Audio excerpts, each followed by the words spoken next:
Morning student. Today we will discuss biodiversity. It is an important topic and always asked in examination. So biodiversity means अगर इसका हिंदी में हम बात करें तो जैव विविधता। ये जैव विविधता जो होती है ये अलग से इसका क्वेश्चन आता है और हर फील्ड में हर स्ट्रीम में ये क्वेश्चन को पूछा जाता है। तो हम इसका स्टूडेंट्स ने डिमांड की है कि आप इन वन शॉट बनाए बायोडाइवर्सिटी इन वन शॉट। तो मैं कोशिश कर रही हूँ कि मैं वन शॉट में सारे पॉइंट्स को डिस्कस करूंगी। तो सबसे पहले अपन डिस्कस करेंगे कि बायोडाइवर्सिटी, इस वर्ड को समझेंगे। बायो मीन्स लिविंग थिंग्स और डाइवर्सिटी मीन्स वेराइटीज। तो all the living things, varieties of all living things और लाइफ ऑन द अर्थ, इसको हम बोलते हैं बायोडाइवर्सिटी। तो इसमें हम जितने भी living things means from unicellular to multicellular, मतलब from microorganism to human beings, हम इन सारी चीजों का हम वेराइटीज को डिस्कस करेंगे। तो वही चीज बायोडाइवर्सिटी कहलाती है। सबसे पहले हम इसको जानेंगे कि what is the importance of biodiversity, क्यों हम पढ़ रहे हैं, क्या इंपॉर्टेंस है, यदि बायोडाइवर्सिटी नहीं हो तो प्रॉब्लम क्या आएगी। देखिए अपन सिंपल सी बात करते हैं कि बायोडाइवर्सिटी में जो varieties of flora and fauna, जो हम बोलते हैं varieties of flora and fauna. Flora means all vegetation, all plant species and fauna means all animal species. तो जितनी भी एनिमल स्पीसीज, जितनी भी प्लांट स्पीसीज है उनको कंजर्वेट करना, उनको कल्टीवेट कराना, उनको उनकी ग्रोथ को बढ़ाना, उनमें डिफरेंट वेराइटीज को और भी ज्यादा जनरेट कर देना, यही हमारा बायोडाइवर्सिटी कहलाता है। अब बायोडाइवर्सिटी की नीड क्यों है, अपन सिंपल सी बात करेंगे कि मान लीजिए आपको पर डे हम एक ही सब्जी खिलाएं, एक ही वेजिटेबल, कोई भी एक वेजिटेबल सिलेक्ट कर लियो, डेली हम उसको खिलाते रहें तो आप बोर हो जाएंगे, आपको लगेगा नहीं ये तो बिल्कुल नहीं चलेगा भाई।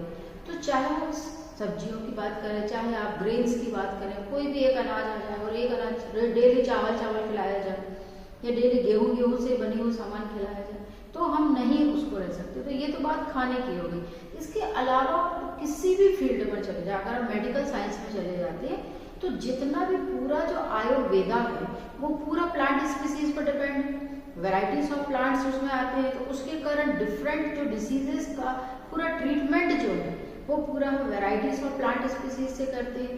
तो ये सारी चीजों का नीड हमको बहुत जरूरी है। चाहे अभी जब हम वैल्यूज पढ़ाएंगे हम आपको अलग अलग एरियाज पे बात करेंगे, किन किन एरियाज में बायोडाइवर्सिटी की नीड हमको है। तो अपन सिर्फ अभी डेफिनेशन की बात करें तो डेफिनेशन क्या है, biodiversity is the variety of life on the earth, यानी अर्थ पर जितनी भी लाइफ वेराइटीज हैं उन सबको हम बायोडाइवर्सिटी कहते हैं। अब वो आपको यूनिसेल्युलर टू मल्टीसेल्युलर या माइक्रो ऑर्गेनिज्म ह्यूमन बीइंग्स तक कुछ भी चलेगा। तो वह चाहे वो प्लांट स्पीसीज हो चाहे वो एनिमल स्पीसीज हो। अब अगर बायोडाइवर्सिटी को अगर हम डिवाइड करते हैं तो डिफरेंट लेवल पे अगर हम डिफाइन करते हैं तो हम देखते हैं कि उसको हम it is divided into 3 types, genetic diversity, ecosystem diversity and species diversity. अब ये जेनेटिक डाइवर्सिटी क्या होती है, इसका बहुत अच्छा एग्जाम्पल अपन जेनेटिक की बात करते हैं कि जीन्स में वेराइटीज। अब जीन्स में वेराइटीज कैसे होता होगा, तो एक सिंपल सा एग्जाम्पल हम ह्यूमन बीइंग्स का देखते हैं। ह्यूमन बीइंग्स एक अलग स्पीसीज है। अब उसमें वेराइटीज कैसे होती होंगी, उनके जीन्स अलग अलग होते हैं। जैसे कई बच्चे जो है टॉल होते हैं, कई शॉर्ट हाइटेड होते हैं, कई फेयर कॉम्प्लेक्शन वाले होते हैं, कई डार्क कॉम्प्लेक्शन वाले होते हैं, किसी की आईज ब्लैक होती है, किसी की ब्लू होती है, तो किसी के हेयर कर्ली होते हैं, किसी के स्ट्रेट होते हैं। तो ये क्या है, जीन्स पर डिपेंड करता है। ये बिल्डिंग ब्लॉक्स कहलाते हैं, जीन्स कहलाते हैं। तो इसमें जीन्स है, उनका जो लिंकेज है, उस सब में वेराइटीज के कारण हर एक मतलब ह्यूमन बीइंग में भी बहुत सारी वेराइटीज हमको देखने को मिल सकती है। हम आइडेंटिफाई हम बोलते हैं कि दो कोई भी मतलब कितना भी ट्विंस भी होगा तो भी उसमें कुछ ना कुछ चेंजेस होते हैं। तो ये जेनेटिक डाइवर्सिटी कहलाती है कि जीन्स में डाइवर्सिटी होने के कारण हम अलग अलग जो है आइडेंटिफिकेशन लोगों के अलग अलग होते हैं। तो ये तो एग्जाम्पल हमने ह्यूमन बीइंग का देखा, ऐसे ही हम प्लांट स्पीसीज और एनिमल स्पीसीज पर देख सकते हैं। फिर दूसरा है इकोसिस्टम डाइवर्सिटी। अब इकोसिस्टम जो है अपन इसके पहले भी कई वीडियोस इकोसिस्टम पे बनाए हमने।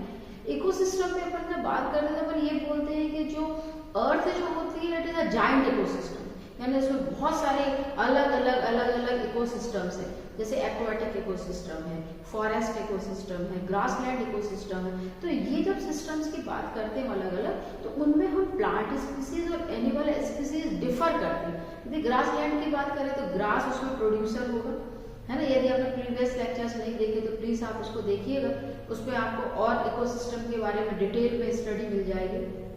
तो ग्रासलैंड उसका प्रोड्यूसर होगा। अब ग्रास हॉपर उसमें उसका कंज्यूमर होगी। पर यदि एक्वाटिक सिस्टम की बात करेंगे तो उसमें ग्रास नहीं रहेगी, उसमें कुछ एक्वाटिक प्लांट्स रहेंगे, एक्वाटिक एनिमल्स रहेंगे। तो ये जो है ये इकोसिस्टम डाइवर्सिटी कहलाती है कि अलग अलग इकोसिस्टम में अलग अलग प्लांट स्पीसीज और एनिमल स्पीसीज मिलती है। फिर थर्ड हमने देखा स्पीसीज डाइवर्सिटी।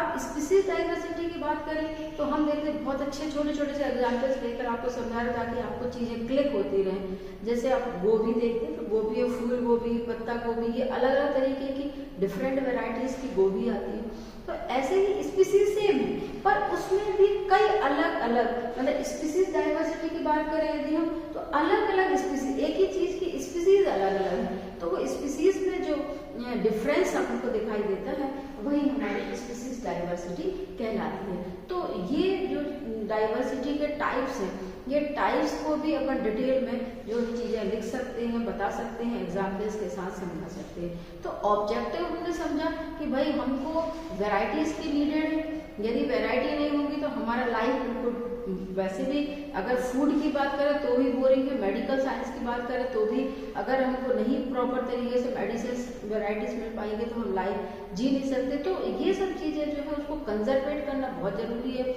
वैराइटीज का मेंटेन करना बहुत जरूरी है, तभी जाकर के हम अपनी नीड्स को फुलफिल कर सकते हैं। इसके बाद हम चलते हैं मेजरमेंट ऑफ बायोडाइवर्सिटी।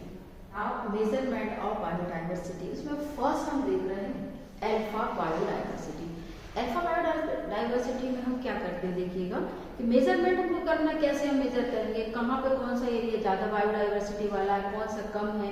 तो हमने क्या किया, मान लीजिए एक एरिया सेलेक्ट कर लिया। अब इस एरिया में नंबर ऑफ स्पीसीज हमने काउंट कर ली कि वो प्लांट स्पीसीज है, मान लीजिए एक प्रॉपर है, उसमें मान लीजिए मैंगो ट्रीज 10 हैं, फिर कोई पीपल के 10 हैं, या कुछ दूसरे कोई एनिमल्स हैं तो वो उसके वेराइटीज अलग नंबर अलग अलग हैं। तो ऐसे करके हमने क्या कर लिया, काउंट कर लिया। तो जो नंबर ऑफ स्पीसीज को काउंट कर लेना है, सिंपल सा कि भाई अगर हमारे पास एक पर्टिकुलर एरिया है उसमें 50 स्पीसीज हमको दिखाई दे रही है तो हम उसमें अल्फा डाइवर्सिटी बता देंगे कि भाई इसमें 50 स्पीसीज की डाइवर्सिटी है।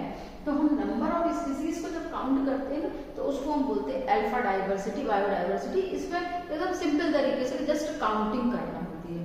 जब हम बीटा डाइवर्सिटी की तरफ चलेंगे तो हम बीटा डाइवर्सिटी में क्या करते हैं कि मान लीजिए हमने पर्टिकुलर एरिया लिया और हमने देख लिया कि उसमें 50 वैरायटीज के प्लांट्स हैं, सपोज करेंगे।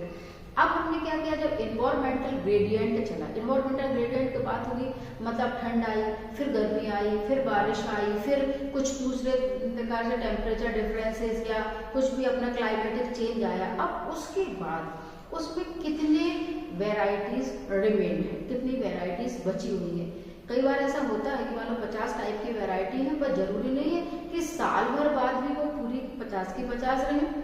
वो उसमें इन्वायरमेंट का जो चेंजेस आता है उसके कारण कई प्लांट की डेथ भी हो जाती है, वो मर भी जाते हैं, कई एक्स्ट्रा भी प्लांट आ जाते हैं। तो इन्वायरमेंटल ग्रेडियंट के अकॉर्डिंग इन्वायरमेंट का जो इफेक्ट है उसके बाद उसमें क्या वेराइटीज कितनी बच रही है तो उसको अपन काउंट कर लेंगे। तो अपन टाइमली काउंट कर लेंगे, आफ्टर 1 मंथ या आफ्टर 1 सीजन हमने काउंट किया तो वो जो हमने निकाला वो कहलाता है बीटा डाइवर्सिटी। मतलब कि हमारा जो वेराइटीज है वो आफ्टर इन्वायरमेंटल ग्रेडियंट किस तरीके का कितना रहा, वो आपकी बीटा डाइवर्सिटी कहलाती है।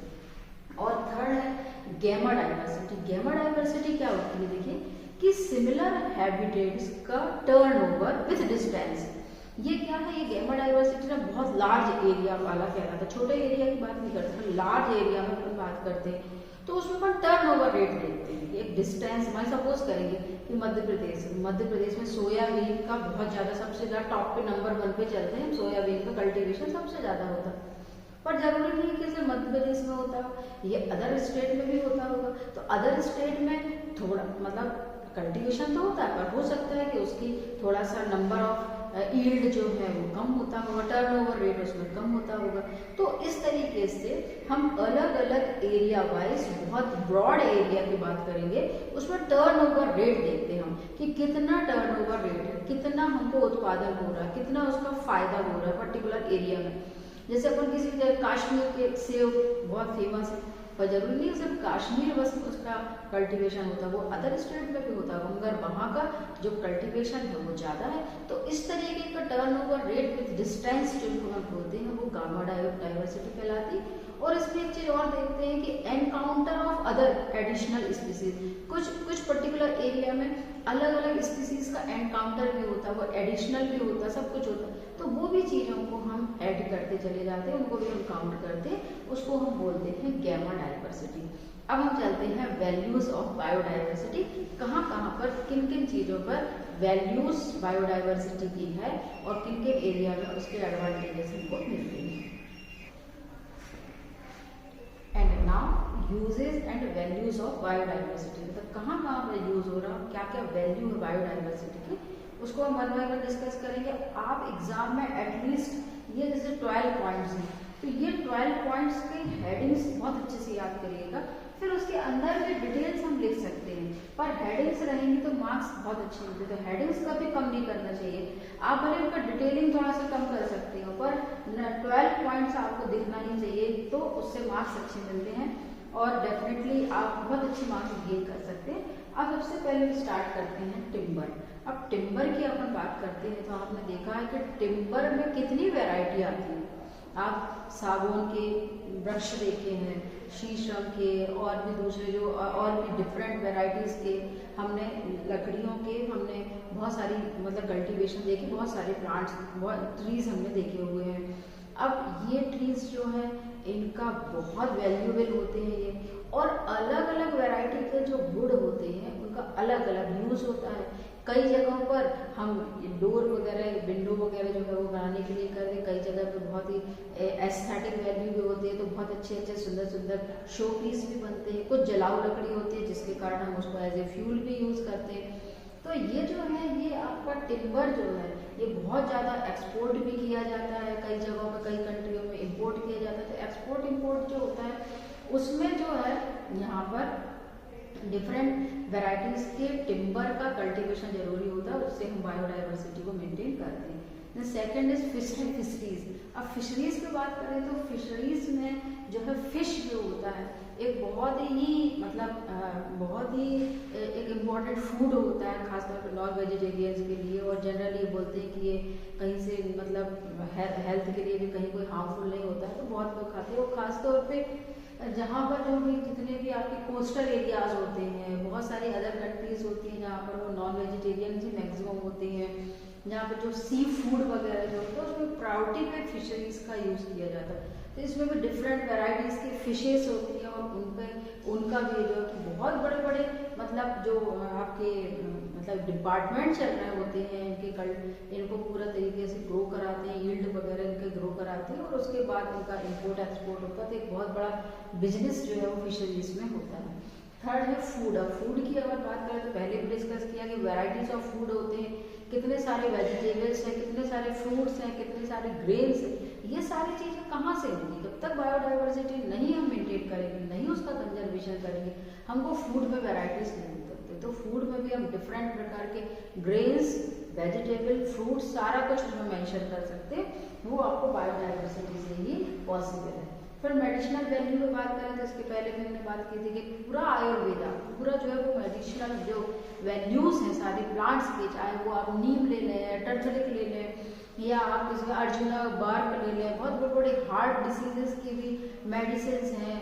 कार्बोनेटिव्स होता है डाइजेस्टिव सिस्टम को इम्प्रूव करने के लिए, ब्लड सर्कुलेशन को इम्प्रूव कर, सारी वेराइटीज़ के प्लांट है, मेडिसिनल प्लांट जो होते हैं पूरा फार्मेसी उस पर डिपेंड है और पूरा आयुर्वेदा उस पर डिपेंड है। तो वो पूरे जो है वो एक मेडिसिनल वैल्यू रखते हैं।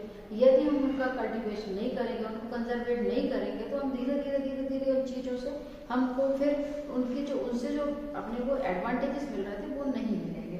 फिर नेक्स्ट है जेनेटिक वैल्यू। जेनेटिक वैल्यू पे हमने बात की थी कि डिफरेंट वेराइटीज जो जीन्स होते हैं वो अलग अलग जीन्स के जो प्लांट स्पीसीज है उनको हम हाइब्रिड करा करके एक नया तरीके का, एक नया हाइब्रिड सीड्स जो है वो डेवलप करते हैं। जैसे पहले जो अपन ने हरित क्रांति की बात की थी कि गेहूं पहले अपने देश में कम होता था और लोगों को मिलता नहीं था, बाद में जब वो हरित क्रांति आई तो जब उन्होंने वो सीड्स को पूरा हाइब्रिड किया और हाइब्रिड करने के बाद इतना यील्ड बढ़ गया, इतनी ग्रोथ हो गई कि फिर जो है वो सभी को इजीली अवेलेबल होने लगा। फिर टूरिज्म की बात करें तो अपने को पता है कि यदि मान लीजिए टूरिज्म एक ऐसा डिपार्टमेंट है जहाँ से हम अदर कंट्री की करेंसी को ला सकते हैं, टूरिज्म को बहुत बढ़ावा देते हैं, अच्छे अच्छे पिकनिक स्पॉट्स, बहुत अच्छे हिल स्टेशन पे बहुत टूरिज्म, बाहर के जो टूरिस्ट हैं उनको अट्रैक्ट करने के लिए हम अपनी कंट्री में बहुत उस पर जो है वो गवर्नमेंट भी उस पर फोकस्ड हो रही है ताकि हम अदर कंट्री की करेंसी जो है वो लेकर आ सके। तो टूरिज्म में भी आप इन्हें देखेंगे कि आप वेराइटीज ऑफ फ्लोरा और fauna, varieties of plant species, varieties of animal species को अगर आप ग्रो कराएंगे तो बाहर से लोग बाग उसको देखने के लिए आते हैं। आपने जू देखा, जू में आपने डिफरेंट वेराइटीज के स्पीक्स देखे, डिफरेंट वेराइटीज के बर्ड्स देखे, तो ये सब क्या है, वेराइटीज आप मेंटेन करेंगे तभी आप दूसरों को अट्रैक्ट भी करा पाएंगे। तो टूरिज्म में भी एक बहुत इंपॉर्टेंट रोल प्ले करता है बायोडाइवर्सिटी।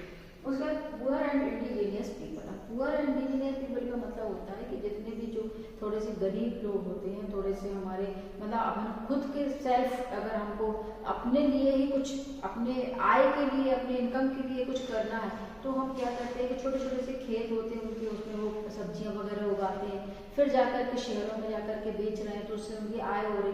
तो जितने पुअर और इंडिजीनियस पीपल हैं वो भी वेराइटीज को ग्रो करा करके अपनी खुद की जीविका को भी चला सकते हैं। तो वो जो है वो भी आपको बायोडाइवर्सिटी से ही होगा।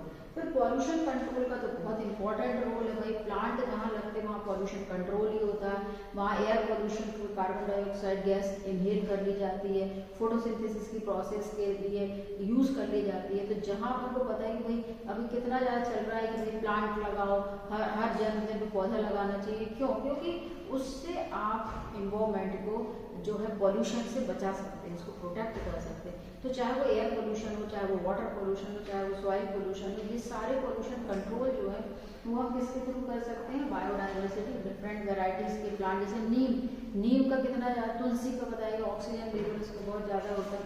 तो उसमें जो है ये सारे पोल्यूशन कंट्रोल जो है वो किए जा सकते हैं। फिर इसके बाद aesthetic, social and cultural value रहती है। एस्थेटिक मीन्स सुंदर, तो हम घरों में बहुत ज़्यादा शो प्लांट लगाते हैं, उसमें डिफरेंट वैराइटीज के फ्लावर होते हैं या शो प्लांट्स जो होते हैं, तो वो भी हम लगा करके एक अलग से ही मतलब गार्डनिंग का जिनको शौक होता है वो गार्डनिंग भी जो है वो डिफरेंट वैराइटीज के प्लांट और उससे जो है अपने घरों को सजाते हैं, वो उसकी एस्थेटिक वैल्यू है। सोशल वैल्यू, कल्चरल वैल्यू, कितने सारे कल्चर में हिंदूज कल्चर में ये होता है कि भाई पीपल है या बट वृक्ष है उसकी पूजा करना है, तो उसकी एक कल्चरल वैल्यू भी है, उसकी एक रिलीजियस वैल्यू भी होती है। तो वो सारी चीज़ें जो हैं वो आपकी बायोडाइवर्सिटी से ही मेंटेन हो सकती है। फिर ऑप्शन वैल्यू, ऑप्शन वैल्यू में ये बताया गया है कि भाई जैसे उन्होंने एक एग्जाम्पल लिया, कार्बोहाइड्रेट जो होता है, शुगर अगर जिसको होती है वो कार्बोहाइड्रेट नहीं ले सकता, तो उन्होंने एक कैम्पटेफ करके एक प्रोटीन को डेवलप किया और वो प्रोटीन शुगर से कई मतलब मोर देन स्वीटनेस जो है उसके अंदर पाई गई। तो वहाँ पर जो है वो प्रोटीन है, तो प्रोटीन खाने में कोई दिक्कत नहीं और स्वीट भी है, तो वो स्वीटनेस भी जो उसमें मेंटेन हो जाती है। तो ऐसे करके कई दूसरे ऑप्शंस भी निकाले जाते हैं कि शुगर फ्री बना रहे हैं, तो शुगर फ्री में क्या है? प्रोटीन होता है, प्रोटीन एक्चुअल में क्या है? कार्बोहाइड्रेट है नहीं, तो उसके कारण वो अपने को नुकसान नहीं करेगा। इस टाइप के ऑप्शंस भी जो है वो एक से दूसरी से तीसरी ऐसी वैरायटी के थ्रू हम बना सकते हैं। एग्जिस्टेंस वैल्यू का भी बहुत कि भाई अगर हम जैसे अभी देखा हमने कि कई सारे टाइगर हैं, लॉयन हैं, इनके एंडेंजर्ड स्पीसीज हैं, है ना, कई सारे ऐसे हैं जो बिल्कुल अब भाई इनको गवर्नमेंट ने बोल दिया कि एंडेंजर्ड है, इनकी ज़्यादा केयर करना, उनका एग्जिस्टेंस मेंटेन करना है, तो वो चीज़ों में केयर ज़्यादा होती है, उनका शिकार हंटिंग वगैरह उसको नहीं कर सकते, उनको कोई हर्ट नहीं कर सकता, उनकी केयर होती है, उनको पूरे एक सुपरविजन में रखा जाता है। तो वो एग्जिस्टेंस वैल्यू भी होना जरूरी है, उनकी ब्रीडिंग को बढ़ाना, उनकी यील्ड को बढ़ाना, ये सारी चीज़ें भी बायोडाइवर्सिटी से ही होती हैं। और एथिकल वैल्यूज तो है ही है, कि भाई जितने भी प्लांट हैं सबका हमारा एक एथिक्स होता है कि भाई हम उनकी बहुत अच्छे से रक्षा करें। बहुत सारी जगहों पे उसकी पूजा होती है, बहुत सारी जगहों पर लोग बाग उनके किसी प्रकार से हर्ट ना हो, कोई पोल्यूशन ना हो, ये सारा भी चीज़ें जो है वो हम मेंटेन करते हैं। वैल्यू में मतलब हमारा खुद का एक बहुत पर्पस होता है कि हम किसी भी प्रकार से किसी भी प्लांट एनिमल को हर्ट ना करें। वो उसके अपने एक एथिक्स होना चाहिए कि भाई हमको उनको प्रिजर्व करके रखना है, उनको हर्ट नहीं करना, उनको ग्रो कराना। इस तरीके के एथिकल वैल्यूज जो है वो हम लेकर के आते हैं। तो ये इतनी सारी वैल्यूज बायोडाइवर्सिटी की हैं, इनको सबको एटलीस्ट पॉइंट के साथ उनमें 2-2 लाइन का आप डिस्क्रिप्शन दे देंगे तो काफ़ी आपको डिटेल स्टडी जो है इसकी मिल सकती है। अब इसके बाद हम चलते हैं threatening of biodiversity. And now threat to biodiversity. Biodiversity के लिए चेतावनी, कौन कौन सी चेतावनी है जिससे हमारा बायोडाइवर्सिटी धीरे धीरे खत्म हो रहा है। तो सबसे पहला देखिएगा हैबिटेट लॉस। अब हैबिटेट लॉस कैसे हो रहा, हम अपनी जो ह्यूमन एक्टिविटीज़ होती हैं, कहीं एग्रीकल्चरल है या कोई दूसरी हम कोई भी डेवलपमेंट कर दे रहे हैं, हम क्या कर रहे हैं कि जो हमारे वेटलैंड है, जो उपजाऊ भूमि है, उसको हम उस पर हम मॉल बना दे रहे हैं या कुछ भी दूसरी चीज़ें बना करके हम हैबिटेट का लॉस कर रहे हैं। अभी खेत है यहाँ पर या कोई एक अच्छा प्रॉपर एरिया है, वहाँ पे एनिमल भी है, वहाँ पे प्लांट्स भी, अब धीरे धीरे हमने उस पर मॉल बना दिया या धीरे धीरे हमने कोई बिल्डिंग्स बना दी, तो वो जो उस एरिया के जो एनिमल और प्लांट स्पीसीज है वो धीरे धीरे क्या हो रहा है, लॉस हो रहा होगा। तो अपने इंडिया का जो इतना पॉपुलेशन होने के कारण, इतना सेटलमेंट, ह्यूमन सेटलमेंट के कारण हमने वेटलैंड और जितनी भी जो मतलब प्रॉपर जो एक बहुत अच्छा हमको बायोडाइवर्सिटी मिल सकती थी, उस एरिया को हमने खत्म करके और वहाँ पर जो है फ्लैट्स बन गए हैं या वहाँ पर कॉलोनीज बस गई, तो उसके कारण भी हैबिटेट लॉस होता है। सेकेंड है हैबिटेट फ्रेगमेंटेशन। फ्रेगमेंट मतलब टूटना। तो क्या करते हैं, जैसे मैंने लार्ज एरिया वहाँ पर बहुत सारे एनिमल्स हैं, प्रॉपर तरीके से घूम सकते, अब आपने उसमें रोड बना दी उसके बीच से या कैनाल वगैरह बना दी, तो हमने क्या किया, वो जो पूरी जो एक रेगुलर लैंड थी उसको हमने छोटे छोटे पार्ट में डिवाइड कर दिया। उससे क्या होता है कि उससे भी हैबिटेट लॉस होता है, उससे भी धीरे धीरे कई सारे एनिमल्स हैं जो उनको खुद को इनसिक्योरिटी लगने लगती है, फिर वो कहीं और चले जा रहे हैं या उनकी डेथ हो जा रही है, तो इसके कारण भी हमारा जो है बायोडाइवर्सिटी का लॉस होता है। थर्ड है डिसीज। अब डिसीज कोई भी चीज़ हो सकती है और जनरली डिसीज जो है ना वो हमारी एक्टिविटी से ही होती है। ह्यूमन बीइंग जो है बहुत ह्यूमन बीइंग जो होता है वो एक बिग एनिमी है फॉर एनिमल्स और फॉर प्लांट स्पीसीज। क्यों? क्योंकि हमारी जो एक्टिविटीज़ होती है उससे डिफरेंट टाइप के डिसीजेज जो है वो फैलती है। ये इन्वायरमेंटल चेंज हो रहा है तो कुछ भी इस तरीके का हो रहा है, तो उसके कारण जो है डिसीजेज जब हो जाती हैं तो एक लार्ज नंबर ऑफ स्पीसीज का धीरे धीरे डेथ होने लग जाती है, तो वो भी एक बायोडाइवर्सिटी का जो है थ्रेटनिंग होती है, लॉस होता है। फिर जेनेटिक एसिमिलेशन। अब जेनेटिक एसिमिलेशन में क्या करते हैं कि हमको यील्ड बढ़ाना है, तो हम क्या करते हैं कि 2 अलग अलग स्पीसीज को मिला करके क्रॉस ब्रीड करके और हम दूसरे वैरायटी बनाना। कई बार ऐसा होता है कि वो क्रॉस ब्रीड प्रॉपर हो ही नहीं पाता और हमारी एक्चुअल जो हमारी यील्ड होती है वो भी खत्म हो जाती है, स्पीसीज भी खत्म हो जाती है, तो वो भी एक थ्रेटनिंग का एक और टाइप है। फिर पॉल्यूशन तो है ही है। पॉल्यूशन तो जितनी भी हमारी एक्टिविटीज़, चाहे वो एग्रीकल्चरल हो, चाहे वो इंडस्ट्रियल हो, चाहे वो ऑटोमोबाइल्स हो, जितने भी जो हमारी एक्टिविटीज़ हो उससे पॉल्यूशन हो रहा है। पॉल्यूशन के कारण हमारा एनवायरमेंट, हमारा प्लांट स्पीसीज, एनिमल स्पीसीज पर बहुत बुरा इफेक्ट पड़ रहा है, तो वो भी एक थ्रेटनिंग है। फिर पोचिंग भी एक, देखो पोचिंग जो टर्म्स है उसमें क्या करते हैं हम कि हम अपने खुद के फायदे के लिए, अपने खुद के एडवांटेज लेने के लिए हम क्या कर रहे हैं, एनिमल्स को अदर कंट्री में बेच दे रहे हैं। हम अपने फायदे के लिए अननेसेसरी हम बेच रहे हैं। जैसे हाथी दांत, वो बहुत बोलते हैं कि बहुत जल्दी चोरी हो जाते हैं और वो बिक जाते हैं, बहुत मतलब ज़्यादा उसमें रेट मिल जाते हैं, तो लोग अपने स्वार्थ के लिए एनिमल्स को हर्ट करके अदर कंट्री में एक्सपोर्ट कर रहे हैं या उनका व्यापार कर रहे हैं इलीगल तरीके से, वो क्या कहलाता है, पोचिंग कहलाता है। तो ये भी पोचिंग जो है इस तरीके से भी हमारे बायोडाइवर्सिटी पर इफेक्ट होता है। उसके बाद इंट्रोडक्शन टू एक्सोटिक स्पीसीज। अब एक्सोटिक स्पीसीज में क्या होता है कि बाहर से कोई स्पीसीज आ गई, उसकी यील्ड ज़्यादा है, तो हमारी जो देसी चीज़ें जो होती हैं उनको कोई ज़्यादा लाइक नहीं करता। जैसे आपने देखा होगा कि सब्जियों में भी कई वैरायटीज़ होती हैं, कई सब्जी जो होती है वो देशी सब्जियां हैं कि भाई ये तो देशी हैं, इसमें न्यूट्रिशनल वैल्यू पर वो कॉस्ट वाइज ज़्यादा होती है क्योंकि यील्ड उतना मिलता नहीं। और उसकी जगह पर हमने ऐसा इस तरीके से बहुत सारे जो है क्या बोलते हैं फर्टिलाइजर्स वगैरह डाल करके और कुछ दूसरे तरीके का उससे ज़्यादा यील्ड वाला चीज़ें बना दी, सस्ती भी कर देते, लोग बाग उसी तरह लेना चालू कर देते। तो धीरे धीरे ये एक्जॉटिक स्पीसीज आ जाने से हमारी देसी जो कल्टीवेशन वो धीरे धीरे खत्म होता है, उनकी ग्रोथ खत्म होती है। तो इससे भी बायोडाइवर्सिटी में एक प्रॉब्लम होती है। तो ये इतने सारे जो 7 पॉइंट्स, 7 के 7 पॉइंट्स की हेडिंग्स आप प्रॉपर तरीके से याद रखिए। हेडिंग्स कम नहीं करना, यदि मार्क्स अच्छे चाहिए तो आपकी ये हेडिंग्स कम नहीं होना चाहिए। अंदर की डिटेल भले आप थोड़ा थोड़ा कम भी कर सकते हो, चलेगा, और हेडिंग्स पे आपको मार्क्स जो है वो अच्छे मिलेंगे। ऐसे 7 पॉइंट हमने थ्रेटनिंग के देखे। और लास्ट का होता है कंजर्वेशन ऑफ बायोडाइवर्सिटी। बस उसके बाद हमारा लेक्चर कंप्लीट होता है। And now conservation of biodiversity, ये सबसे इम्पोर्टेंट टाइप मतलब इम्पोर्टेंट पॉइंट है क्योंकि कंजर्वेशन तो आएगा ही आएगा, और नहीं भी आता तो भी आपको लिखना ही लिखना है क्योंकि आपने प्रॉब्लम डिस्कस किए हैं, आपने इम्पोर्टेंस जानी है। बट अब आपका आपकी ड्यूटी है कि हाउ टू कंजर्वेट बायोडाइवर्सिटी। तो बायोडाइवर्सिटी को कैसे कंजर्वेट करना है, कैसे हम उसको प्रमोट करेंगे, कैसे हम प्लांट स्पीसीज को, एनिमल स्पीसीज को बहुत अच्छे तरीके से कंजर्वेट करके उनको ग्रो कराएंगे। ये जो चीज़ें हैं ये हमारा कंजर्वेशन कहलाता है। इसमें आप 2 टाइप्स की कंजर्वेशन डिस्कस करेंगे, in situ conservation and ex situ conservation. याद रखिएगा नाम, in situ conservation and ex situ conservation. In situ conservation को it is also called on site conservation, on site conservation. और जो एक्स सिटू कंजर्वेशन है इसको हम बोलते हैं ऑफ साइट कंजर्वेशन। अब ये होता क्या है देखिएगा, देखिए 2 तरीके से कंजर्वेशन करा सकते हैं। जैसे आपने इन सिटू और जो ऑन साइट का एग्जाम्पल है नेशनल पार्क या सेंचुरीज वगैरह जो होती हैं।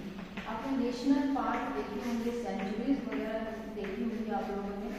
इनका जो नेशनल पार्क होते हैं इनकी पूरा गवर्नमेंट का पूरा जो है कंट्रोलिंग होता है। और नेशनल पार्क आपने घूमे भी होंगे, आपने देखा होगा बहुत बड़ा सा एरिया है, उसमें चारों तरफ फेंसिंग लगी हुई होती है, बहुत बड़े एरिया में, और वहाँ पर एनिमल जो रहते हैं। अब एनिमल प्रोटेक्टेड एरिया में रह रहे हैं पर उनका खुद का वो अपना नेचुरल तरीके से ग्रो कर रहा है। उनको जब खाना खाना, उनको हंटिंग करना, अपना शिकार खुद करेंगे, वो पानी पीना है तो खुद वहाँ पे तालाब वगैरह बनाए गए हैं, वो खुद जाते हैं तालाब में पानी पीते हैं। आप लोग जनरली जब नेशनल पार्क घूमते तो हमको देखा टाइगर देखना, टाइगर, तो टाइगर हम कैसे देखेंगे, कब देखेंगे, जब वो पानी पीने आते हैं तो वो हम टाइगर के लिए उसको हम देखने लग जाते हैं। तो वो हमने क्या किया, नेचुरल तरीके से प्रोटेक्टेड एरिया बनाया, बहुत बड़ा सा एरिया बनाया और वहाँ पे एनिमल को हमने रखा। अब एनिमल अपने हिसाब से ग्रो करेंगे, वो अपने हिसाब से अपने आप को प्रोटेक्ट करेंगे, अपने आप से शिकार करेंगे, अपना खुद ही अपना खुद का उनका जो है वो जो भी जहाँ उनको रुकते हैं उनके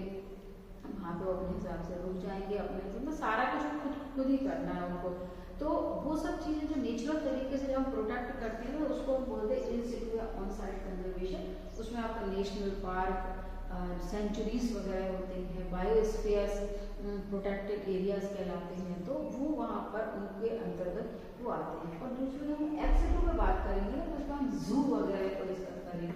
जैसे जू जो है, जू जो है वो भी आपको एनिमल्स को प्रोटेक्ट करता है, प्लांट स्पीसीज को प्रोटेक्ट करता है। बट जू में एनिमल खुद अपने आप से नहीं घूम सकते, उनका एक पर्टिकुलर एरिया केज बना दिया, केज में है, फिर उसमें खुद हमको खाना देते हैं, खुद उनको पानी देते हैं, खुद उनको मतलब वो हमारे कंट्रोल में रहते हैं। तो वो जो है वो भी प्रोटेक्ट करने का तरीका है, पर वो खुद अपने नेचुरल तरीके से नहीं कर सकते हैं। उनको सारा जो भी एटमॉस्फेयर, जो भी क्लाइमेट, जो भी प्रोवाइड करना वो हम प्रोवाइड करते हैं, खाना हम, पानी हम, तो वो हमारे से कंट्रोल होते हैं, वो कहलाती हैं एक्स सिटू या ऑफ साइट कंजर्वेशन। तो ये दोनों में डिफरेंसेस, इसमें आप बहुत डिफरेंट है कि नेशनल पार्क, सेंचुरीज को ऐड कर सकते हैं, इसमें आप डिफरेंट जू के बारे में, जो कंट्री में जू वगैरह हैं उनको आप ऐड कर सकते हैं। तो इस तरीके से आपको पूरा बायोडाइवर्सिटी का एक नोट, पूरा लॉन्ग नोट तैयार होता है। आप सारी चीज़ें उसमें तैयार करिएगा, डेफिनेशन है, टाइप्स है, मेजरमेंट है, ऑब्जेक्टिव्स है, वैल्यूज है, थ्रेटनिंग्स है एंड लास्ट में कंजर्वेशन।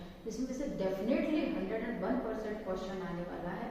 ये क्वेश्चन आप रेडी करके जाइएगा तो आपका एक लॉन्ग क्वेश्चन जो है वो रेडी होगा। और डेफिनेटली इस वीडियो से आपको फ़ायदा हो रहा होगा। यदि आप मेरे चैनल पर न्यू हैं तो प्लीज़ चैनल को सब्सक्राइब करें, बेल आइकॉन को जरूर दबाएं ताकि आपको टाइमली न्यू वीडियोस मिलते रहें। इंजीनियरिंग, केमिस्ट्री और आपका एनवायरमेंटल साइंस दोनों वेराइटीज़ के आपको जो है यहाँ पर सारे लेक्चर्स मिलते रहेंगे और आप डेफिनेटली बहुत अच्छे मार्क्स लेकर के आएंगे। Thanks for watching, subscribe my channel and